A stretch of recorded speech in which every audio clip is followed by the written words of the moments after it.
My name is Eleanor Smith and I'm from Atlanta. I spend almost all my time working to change the way new houses are built. Because the way new houses are built is with steps at every entrance and narrow bathroom doors.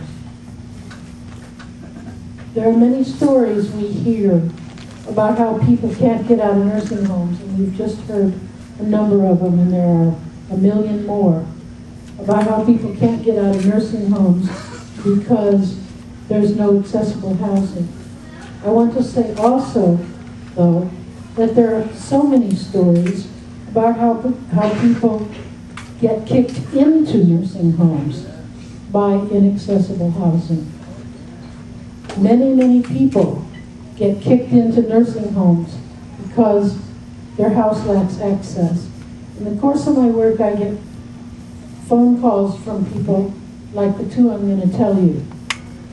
A woman called because her mother from out of state had had a stroke. And her mother was up there surviving at home, but barely surviving with the help of a couple of relatives, and that couldn't continue. The woman down in Atlanta who called me wanted her mother to come live with her.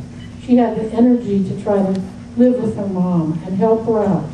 But as she described her house and asked me how to redo it, I realized it was not a house that could be redone, not without tens of thousands of dollars. And so I realized that more than likely her mother would in fact be in a Georgia nursing home, not with her own mom.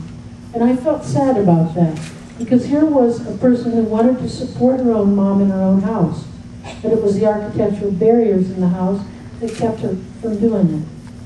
Also, another example, I received a call from a mother of a teenager, and he had a severe accident where his back was broken. He was in a hospital, about to be discharged, and their house was a rental house. The way she described it, I realized it was going to cost a lot of money to redo, and it was very unlikely that the landlord was going to do it. The landlord wasn't going to do it. And so it was pretty clear to me. She said, you know, we can't have him at home alone in a house where he can't go up and down the steps. She was concerned for his safety.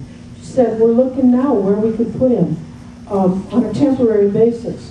And I realized that young man wasn't going to come home again.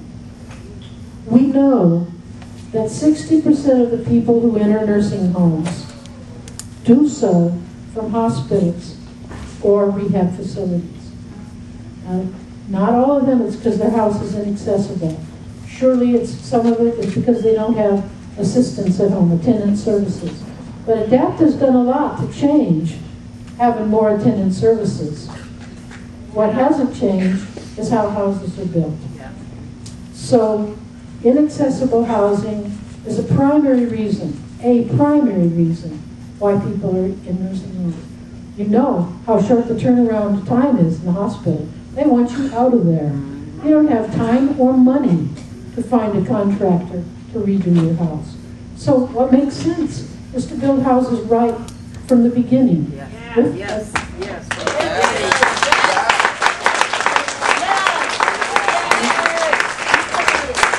And what that means is focusing on the features that keep people from coming home, which are lack of a zero-step entrance and lack of being able to get in the bathroom. It's not a long list. I want to say, too, that HUD can do something about this that doesn't cost a lot of money.